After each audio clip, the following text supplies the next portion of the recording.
नमस्कार, राधे राधे। आप सभी का फ्यूचर कोचिंग क्लासेस के इस ऑनलाइन यूट्यूब चैनल पर बहुत बहुत स्वागत है। आशा करता हैं कि आप स्वस्थ होंगे और मस्त होंगे। तो आइए आज की श्रृंखला का हम शुरुआत करते हैं संगम सीरीज के दूसरे लेक्चर में, जिसमें हम देख रहे थे करंट अफेयर। पहली वीडियो में हमने देखा था जो महत्वपूर्ण क्वेश्चन थे उनका रिवीजन किया था। आज हम कुछ महत्वपूर्ण क्वेश्चनों का विस्तार से व्याख्या करेंगे। तो चलिए आगाज करते हैं आज की श्रृंखला का। ये बेहद ही महत्वपूर्ण क्वेश्चन है। जो आपको ये क्वेश्चन दिया गया था, आपने कमेंट करके इसका जवाब भी दिया है। जो लोग इसका जवाब नहीं दिए हैं, आज पहली क्लास है उनकी, तो आइए इसका आंसर देखते हैं हम। क्वेश्चन में कहा गया है दोस्तों, हाल ही में किस राज्य के मुख्यमंत्री ने पदुमई पेन योजना, क्या दोस्तों, पदुमई पेन योजना का शुभारंभ किया है, उसके दूसरे चरण का, जिसमें आपका ऑप्शन एक है महाराष्ट्र, दूसरा है बिहार, तीसरा है दोस्तों तमिलनाडु, चौथा है सिक्किम। तो सही ऑप्शन है दोस्तों आपका तमिलनाडु। अभी हाल ही में तमिलनाडु के मुख्यमंत्री हैं एम.के. स्टालिन। कौन है दोस्तों? एम.के. स्टालिन।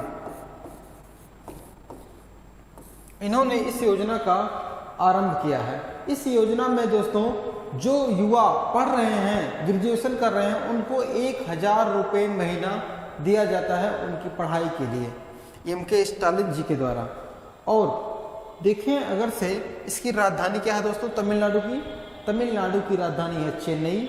और अगर से एक क्वेश्चन पूछे, इसमें टोटल कितने जिले हैं? टोटल इसमें 38 जिले हैं तमिलनाडु राज्य में। तमिलनाडु राज्य की सबसे मुख्य विशेषता है कि इसका दक्षिणी बिंदु है कन्याकुमारी। जो आपके पेपर में क्वेश्चन पूछा जाता है, कन्याकुमारी कहाँ है, तो भारत का सबसे दक्षिणी बिंदु कौन सा दोस्तों? जो थल से लगा हुआ है, सीमा जो जल से नहीं है। इंदिरा पॉइंट नहीं कहा जा रहा दोस्तों, इंदिरा पॉइंट अंडमान निकोबार में है। यहाँ पे मिलेगा आपको कन्याकुमारी। क्लियर है? अगर से एक क्वेश्चन और बनता है, तमिलनाडु के बगल में है कौन सी खाड़ी? मन्नार की खाड़ी। यहाँ पे देखिए मन्नार की खाड़ी, ठीक है। मन्नार की खाड़ी और बंगाल की खाड़ी कहाँ पर मिलती हैं? तो आपका रहेगा पाक जल डमरू मध्य के मध्य। कहाँ पे? पाक जल डमरू के पास में। अब बात आती है पाक जल डमरू मध्य कहाँ पर है दोस्तों? तो आपको देखिए श्रीलंका है इधर, इधर इंडिया है, इन दोनों के मध्य में है पाक जल डमरू मध्य। और इसी के समीप में है दोस्तों कौन सा है? भगवान श्री राम जी का राम सेतु पुल है। और देखिए यहाँ पे आपको मिलेंगे जो प्रमुख मंदिर हैं। कौन कौन से मंदिर हैं? मदुरई का मीनाक्षी मंदिर है, यहाँ पे नटराज मंदिर है, बृहदेश्वर मंदिर है। यहाँ के बहुत ही प्रमुख मंदिर हैं इस एरिया में, तमिलनाडु में। अब तमिलनाडु, कर्नाटक और केरल साइड में एक पर्वत श्रृंखला है दोस्तों। उस पर्वत श्रृंखला का नाम है नीलगिरी पर्वत, ठीक है। अब इस नीलगिरी जो पर्वत है, इसकी सर्वोच्च चोटी है दोदा बेटा, और उसकी हाइट बहुत ही इंपॉर्टेंट है आपके एग्जाम के लिए। दोदा बेटा की हाइट है दोस्तों 2637 मीटर, ठीक है। 2637 मीटर है दोदा बेटा की हाइट। अब देखिए इसका जो राज्य है कौन सा? तमिलनाडु राज्य। इस राज्य का जो गठन हुआ था 26 जनवरी 1950 में, ठीक है। चलिए आगे देखते हैं क्वेश्चन नंबर पहला हमारा इस श्रृंखला का, जो बेहद ही महत्वपूर्ण क्वेश्चन है। इसमें कहा गया है इसरो द्वारा अपना सबसे छोटा, ध्यान दीजिएगा दोस्तों, अपना सबसे छोटा रॉकेट लॉन्च किया गया है। वो कौन सा रॉकेट है?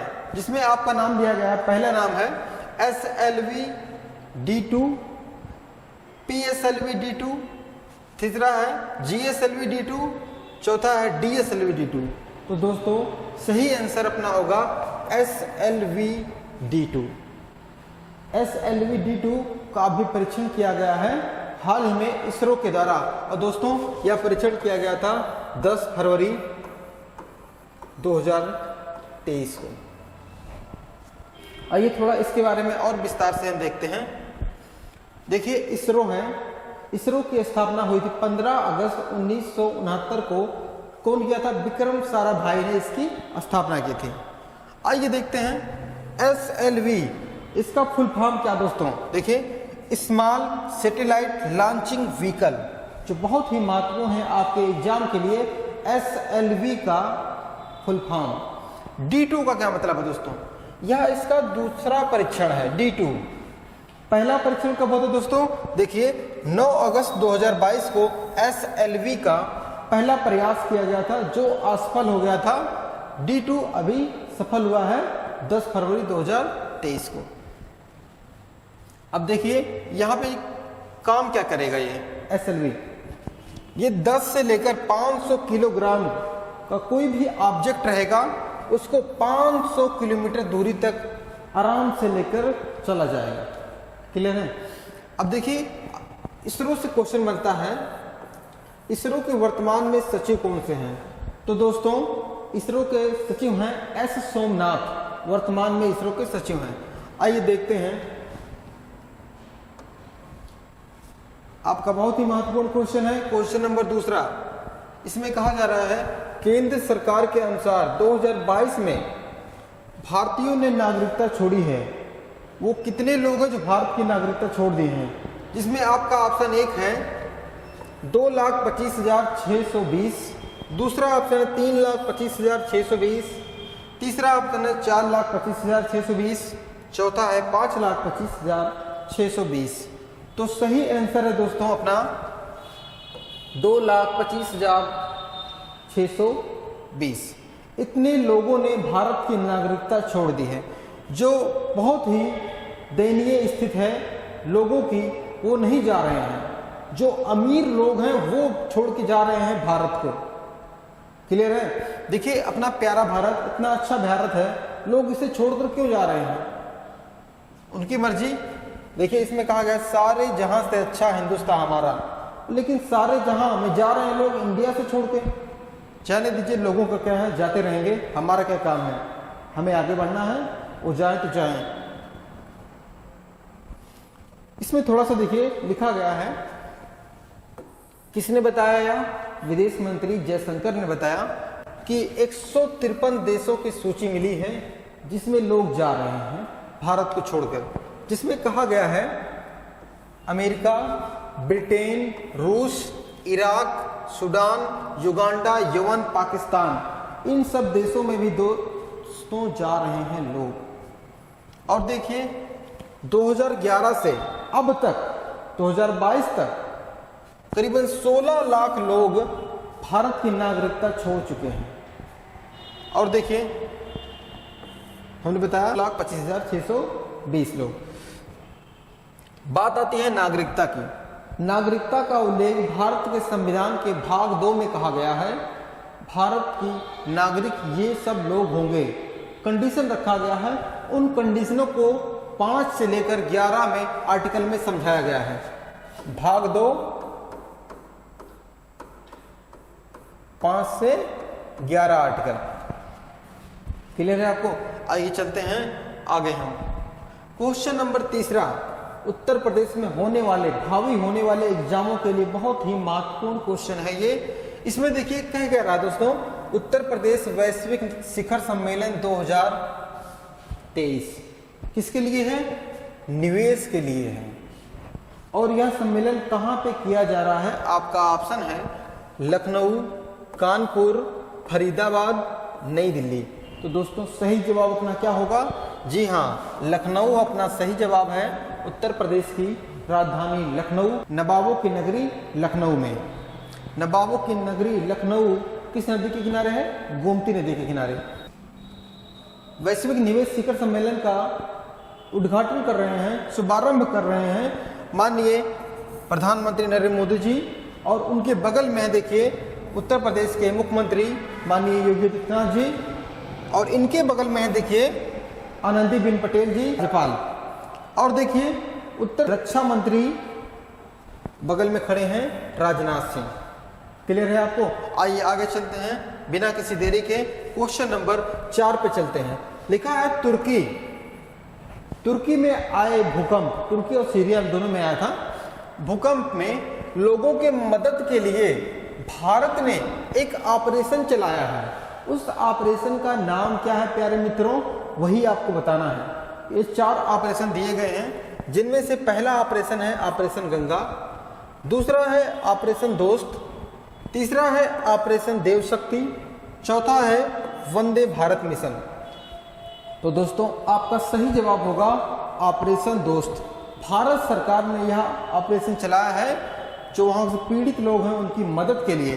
देखिए इंडियन आर्मी गई है ऑपरेशन दोस्त का एक प्रतिनिधित्व करने, लोगों की मदद करने गई है इंडियन आर्मी। देखिए किस प्रकार से इंडियन आर्मी लोगों की वहाँ पे मदद कर रही हैं, और लिखा गया है is saving life winning hearts, मतलब उन्होंने वहाँ की लाइफ बचाया है लोगों को और उनका दिल जीता है इंडियन आर्मी ने। आइए और देखते हैं जो महत्वपूर्ण ऑपरेशन दिए गए थे उनके बारे में विस्तार से। कहा गया है ऑपरेशन गंगा कब चलाया गया दोस्तों, 2022 में चलाया गया था। यूक्रेन और किसके मध्य युद्ध हो रहा था, रूस के मध्य। उनमें से फंसे हुए भारतीयों को निकालने के लिए यूक्रेन से तो चलाया गया था भारत सरकार के द्वारा ऑपरेशन गंगा। उसके बाद दोस्तों ऑपरेशन देव शक्ति, यह कब चलाया गया था, यह अफगानिस्तान में फंसे हुए भारतीयों को निकालने के लिए ऑपरेशन देव शक्ति चलाया गया था। उसके बाद वंदे भारत मिशन, यह बहुत ही महत्वपूर्ण मिशन है।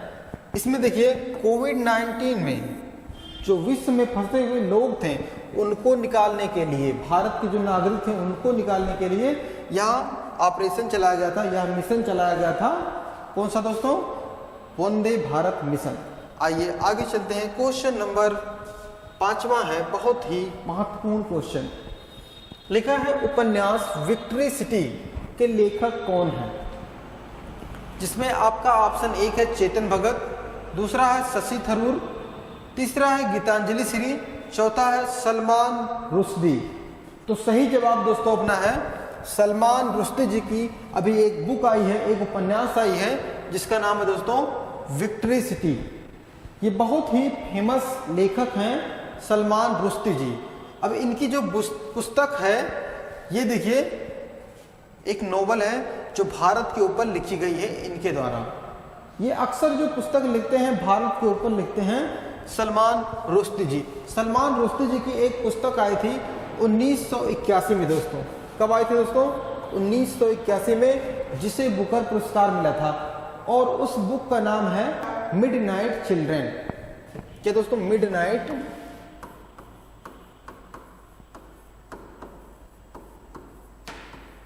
ठीक है, मिडनाइट चिल्ड्रन। आइए आगे देखते हैं। क्वेश्चन नंबर 6 है, भारत के एक खिलाड़ी हैं और वो केन्या में एक लेडीज ओपन खिताब को जीता है, तो उनका नाम क्या है। तो उनका नाम आपको बताना है, जिसमें से स्नेहा श्री हैं, अदिति अशोक हैं, दीक्षा डागर हैं, चौथा है वीणा कपूर हैं। तो दोस्तों ये इतना अच्छा खिलाड़ी कौन है जो आपको दिख रहा है, गोल्फ खेलती हैं ये, इनका नाम है अदिति अशोक। तो आपका ऑप्शन सही होगा ऑप्शन दूसरा। अदिति अशोक जी ने अभी क्या जीता दोस्तों, केन्या में लेडीज ओपन का खिताब जीता है 2023 का। अब देखिए इनके बारे में, रियो ओलंपिक 2016 में भाग लेने वाली प्रथम भारतीय महिला जो गोल्फ खेलती थी वो कौन थी, अदिति अशोक। तो उस समय इनकी उम्र थी मात्र 18 वर्ष। ये 18 वर्ष की थी अदिति अशोक, जो सबसे कम उम्र की महिला थी। आइए और देखते हैं क्वेश्चन नंबर 7वां अपना। अब देखिए क्वेश्चन नंबर 7वां, यह चीज मिला है भारत में, सबसे बड़ी बात है कि भारत के लिए यह जो मिला है, क्या मिला दोस्तों, भारत के किस केंद्र शासित प्रदेश में लिथियम का भंडार मिला है, जिसमें से आपका ऑप्शन 1 है लद्दाख, दूसरा है हिमाचल प्रदेश, तीसरा है जम्मू कश्मीर, चौथा है मेघालय।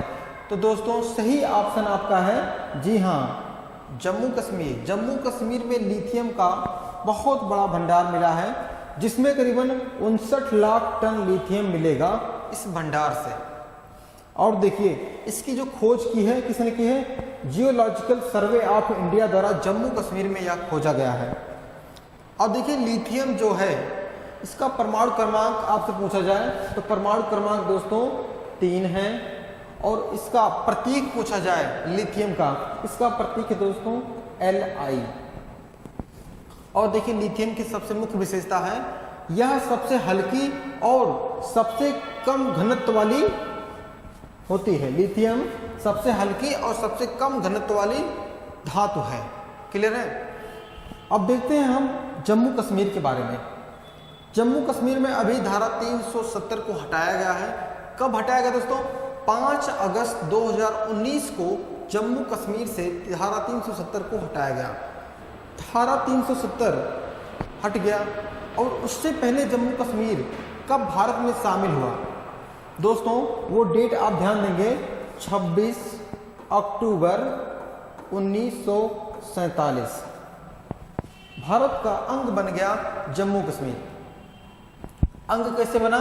उसमें जम्मू कश्मीर के राजा थे राजा हरि सिंह। उन्होंने एक जो पत्र दिया गया था भारत की तरफ से उस पर साइन कर दिया, विलय पत्र जिसे कहते हैं, उसके माध्यम से ये भारत में शामिल हो गया। क्लियर है। आइए आगे देखते हैं। इसमें कहा गया है जम्मू कश्मीर की 2 राजधानियां हैं, जिनमें से एक राजधानी है ग्रीष्मकाल की श्रीनगर है, दूसरा है शीतकालीन की राजधानी जो जम्मू कश्मीर है दोस्तों। ये बात आप ध्यान देंगे। और जम्मू कश्मीर के उपराज्यपाल कौन है दोस्तों? मनोज सिन्हा जी जम्मू कश्मीर के उपराज्यपाल हैं। आइए आगे देखते हैं हम। क्वेश्चन नंबर 8वां जो बेहद ही महत्वपूर्ण है आपके एग्जाम के लिए। इसमें कहा गया है हाल ही में किस देश में, ध्यान दीजिएगा, बीमारियों का पता लगाने और सुरक्षा की जांच में सुधार के लिए क्या बनाया गया है? स्निफिंग रिपोर्ट को लॉन्च किया है। देखिए जिसमें से आपका ऑप्शन है कि फ्रांस, दूसरा जर्मनी, तीसरा इजराइल, चौथा है अमेरिका। तो सही आंसर दोस्तों अपना है इजराइल।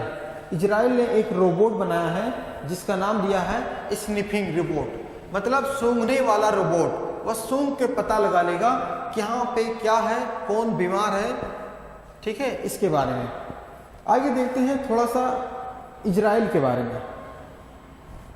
इजराइल में अडानी ग्रुप ने अभी वहाँ का एक हाइफा बंदरगाह था उसको अधिग्रहण कर लिया था, अपने में खरीद लिया था या मिला लिया गया था।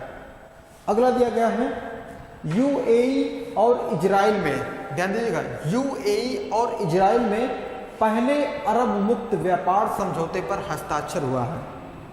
और देखिए इसके बारे में, इजराइल ने नौसेना वायुसेना प्रणाली को एक सफलता परीक्षण, एक ड्रोन दिया है। क्या दिया है? सी डोम नाम का एक सफलता परीक्षण किया है जो सैन्य के लिए बहुत ही मजबूत है इजराइल के लिए। इजराइल की राजधानी दोस्तों आप ध्यान दीजिएगा क्या है? जेरूसलम। ठीक है, जेरूसलम राजधानी है इजराइल की। सॉरी, इजराइल के राष्ट्रपति वर्तमान में है इसाक हरजोग। इसाक हरजोग वर्तमान में इजराइल के राष्ट्रपति हैं। आइए देखते हैं अगला क्वेश्चन। क्वेश्चन नंबर 9 है। इसमें कहा जा रहा है, देखिए इसमें बहुत ही अच्छी बात कही गई है, वह कौन सा देश है जिसने जासूसी चिंताओं को ध्यान में रखते हुए अपने कार्यालय से चीनी मेड इन चाइना के कैमरे को हटा दिया है? जिसमें से आपका ऑप्शन 1 है ऑस्ट्रेलिया, दूसरा भारत, तीसरा मलेशिया, चौथा श्रीलंका। जो एक तरफ से देखें चीन को किस देश ने थप्पड़ मारा है तो आपका ऑप्शन होगा ऑस्ट्रेलिया ने। ऑस्ट्रेलिया ने चीन के कैमरों को हटा दिया गया है अपने ऑफिसों से, ऑफिस से हटा दिया गया है। अब देखते हैं ऑस्ट्रेलिया के बारे में। ऑस्ट्रेलिया की राजधानी है दोस्तों कैनबरा, आप सभी जानते हैं। और ऑस्ट्रेलिया के पूर्व में है ग्रेट बैरियर रीफ जो कोरल की बनी हुई बहुत बड़ी मूंगा चट्टान है। क्लियर है। अब देखिए ऑस्ट्रेलिया के जस्ट नीचे दक्षिण में है कौन सा है? तस्मानिया है। तस्मानिया और ऑस्ट्रेलिया के बीच में आता है बास स्टेट, बास जल संधि। अब देखिए ऑस्ट्रेलिया की जो मुख्य बात है, यहाँ का जो पश्चिमी एरिया है, यहाँ पर मरुस्थल पाए जाते हैं। कौन से मरुस्थल पाए दोस्तों? सैंडी, गिब्सन, विक्टोरिया यहाँ के प्रमुख मरुस्थल हैं।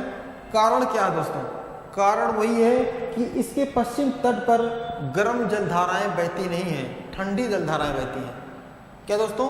ठंडी जलधाराओं के बहने के कारण इसके पश्चिमी तट पर मरुस्थल पाए जाते हैं और इसके पूर्वी तट पर गर्म जलधाराएं बहती हैं, जिससे लोग यहाँ के पूर्वी तट पर रहते हैं। आइए देखते हैं के बारे में थोड़ा सा और जानकारी। इसमें कहा गया ऑस्ट्रेलिया दुनिया का सबसे छोटा महाद्वीप है और ऑस्ट्रेलिया जो प्रथम विश्व युद्ध हुआ था दोस्तों, प्रथम विश्व युद्ध कब हुआ था? 1914 के आसपास ऑस्ट्रेलिया ने ब्रिटेन का साथ दिया था। किसका? ब्रिटेन का साथ दिया था। और देखिए ऑस्ट्रेलिया में कुल 6 राज्य हैं। सबसे मुख्य बात, ऑस्ट्रेलिया की सबसे बड़ी नदी कौन सी है? मर्रे नदी। मुख्य नदियां 2 हैं, डार्लिंग और मर्रे। इसमें से मर्रे नदी सबसे लंबी नदी है। अब देखिए एक क्वेश्चन पूछा जाता है ऑस्ट्रेलिया से कि ऑस्ट्रेलिया में नोबेल प्राइज जीतने वाला प्रथम ऑस्ट्रेलियाई व्यक्ति कौन था? जिसमें आप नाम देंगे हावर्ड फ्लोरी। कौन थे? Howard Florey. अगला है यूरेनियम उत्पादन में ऑस्ट्रेलिया विश्व के तीसरे क्रम पर है, तीसरे स्थान पे है। पहले क्रम पे है दोस्तों कजाकिस्तान, उसके बाद है कनाडा और तीसरे क्रम पर है ऑस्ट्रेलिया। आइए चलते हैं अगले क्वेश्चन पे। इस श्रृंखला का हमारा आखिरी क्वेश्चन है, जिसमें कहा गया है हाल ही में दवा निर्माता फाइजर ने भारतीय व्यापार का नेतृत्व करने के लिए किसे नियुक्त किया है? आपका ऑप्शन 1 है लक्ष्मी सिंह, दूसरा है मीनाक्षी नबेटिया, तीसरा ऑप्शन दोस्तों राहुल रबेलो, चौथा हो गया देखिए अनिरुद्ध श्री। तो सही जवाब दोस्तों आपका क्या होगा? मीनाक्षी नबेटिया जी को अभी बनाया गया है दवा निर्माता फाइजर द्वारा। क्या दोस्तों? व्यापार करने के लिए या तो कहें ब्रांड एम्बेसडर बनाया गया है। देखिए थोड़ा सा इनके बारे में। जो मीनाक्षी नबेटिया जी हैं करीबन 25 साल से कार्य कर रही हैं फाइजर के लिए। अभी फाइजर ने एक घोषणा की है कि दोस्तों डेट ध्यान दीजिएगा, 3 अप्रैल 2023 को इन्हें भारतीय जो दवा बनेगी, भारत में जो दवा बनेगी फाइजर की, वो इनकी बनेगी सीईओ और एमडी। कौन बनेगी? मीनाक्षी नबेटिया। क्लियर है? अब देखिए आपने नाम सुना होगा टोयोटा। टोयोटा कंपनी ने अपना सीईओ बनाया है किसे? काजी सातो को। ठीक है। अब देखिए केनरा बैंक के एमडी और सीईओ के रूप में कौन कार्य कर रहे हैं? के सत्यनारायण राजू जी। पूमा इंडिया ने अपना ब्रांड एम्बेसडर किसे बनाया है? हरमनप्रीत कौर जी को। आइए आगे देखते हैं। रिवीजन है जो पढ़ाया गया है आपको, उनमें से रिवीजन है जो महत्वपूर्ण है। लिखा है इसमें पहला रिवीजन, उज्जैन किस नदी के किनारे बसा है दोस्तों? ध्यान दीजिएगा, शिप्रा नदी के किनारे। और देखिए कहा गया भारत आखिरी बार हॉकी में स्वर्ण पदक कब जीता था? वो डेट ध्यान दीजिएगा आप, 1890 में मैक्सिको में जीता था भारत हॉकी। आइए देखते हैं अगला। लिखा है गदर पार्टी के संस्थापक कौन थे? लाला हरदयाल जी थे गदर पार्टी के संस्थापक। और आजाद हिंद फौज की स्थापना कहाँ हुई थी दोस्तों? सिंगापुर में। अगला कह रहा है वेदों की ओर लौटो, ये बात कौन कहा है? स्वामी दयानंद सरस्वती जी ने कहा है वेदों की ओर लौटो। अगला कह रहा है मारो फिरंगियों को, यह नारा किसने दिया है? मंगल पांडे जी ने दिया है 1857 की क्रांति के समय। आइए आगे देखते हैं। एक नज़र जो आपको पढ़ाया गया है रिवीजन की ओर, जो क्वेश्चन पढ़ाए गए हैं उनका आंसर आप बताइएगा, जल्दी से देखेंगे हम। कह रहा है हाल ही में विश्व की सबसे प्रतिभाशाली छात्र कौन है? नताशा पेरिया नगम। दूसरा है हाल ही में हिमाचल प्रदेश के मुख्यमंत्री ने हिमाचल प्रदेश निकेतन का शिलान्यास किया दोस्तों, कहाँ पे? दिल्ली में। अगला क्वेश्चन देखते हैं हम। कह रहा है किस राज्य सरकार ने फैमिली आईडी पोर्टल को लॉन्च किया है? यह आईडी पोर्टल 12 अंक का है, ध्यान देंगे 12 अंक का है ये, और लॉन्च किया है उत्तर प्रदेश सरकार ने। क्लियर है? आइए देखते हैं। क्वेश्चन नंबर 4 है, ICC T20 महिला विश्व कप 2023 का जो 10 फरवरी से स्टार्ट हुआ है वह किस देश में शुरू हो चुका है? आपका ऑप्शन 1 है दक्षिण अफ्रीका। यही आपका सही जवाब है, दक्षिण अफ्रीका। हमने बताया था पहला मैच खेला गया था साउथ अफ्रीका और श्रीलंका के मध्य, और श्रीलंका ने उस मैच को 3 रन से जीत लिया था। देखते हैं अगला क्वेश्चन। क्वेश्चन नंबर 5 है, टेस्ट क्रिकेट 2 देशों के ओर से टेस्ट में शतक लगाने वाले दूसरे क्रिकेटर कौन बन चुके हैं? जिनमें से ऑप्शन सही है आप गैरी बेल्स। ठीक है, अब देखिए 6वां क्वेश्चन कर रहा है, H5N1 बर्ड फ्लू वायरस के कारण 585 समुद्री लायन और करीबन 55,000 जंगली पक्षी की मृत्यु हो गई है। वह घटना कहाँ पे घटी है? हमने बताया था पेरू में। आइए देखते हैं अगला क्वेश्चन आपके लिए, और कह रहा है दोस्तों, कौन सा व्यक्ति है जो नासा के प्रमुख अंतरिक्ष यात्री के रूप में चुने गए हैं? आपका ऑप्शन 1 है कोजी सातो, आपका ऑप्शन बी है जो अकाबा, तीसरा ऑप्शन है हेन शुमाकर। तो दोस्तों कौन सा सही होगा? आपका सही जवाब आप देना ना भूलिएगा। हमारी ये श्रृंखला आपको अच्छी लग रही है तो चैनल को सब्सक्राइब करिएगा। वीडियो हमारा अच्छा लग रहा है, पढ़ाने का तरीका हमारा अच्छा लग रहा है तो वीडियो को लाइक करना ना भूलिएगा और एक अच्छा सा कमेंट जरूर करिएगा, जिससे हमको भी पता चले कि हमारी वीडियो आपको अच्छी लग रही हैं और हम इस श्रृंखला को निरंतर लाते रहें। तो चलिए मिलते हैं संगम सीरीज के तीसरे क्लास में, और तब तक के लिए आप सभी का बहुत बहुत धन्यवाद बने रहने के लिए। मिलते हैं नेक्स्ट वीडियो में। जय हिंद, जय भारत।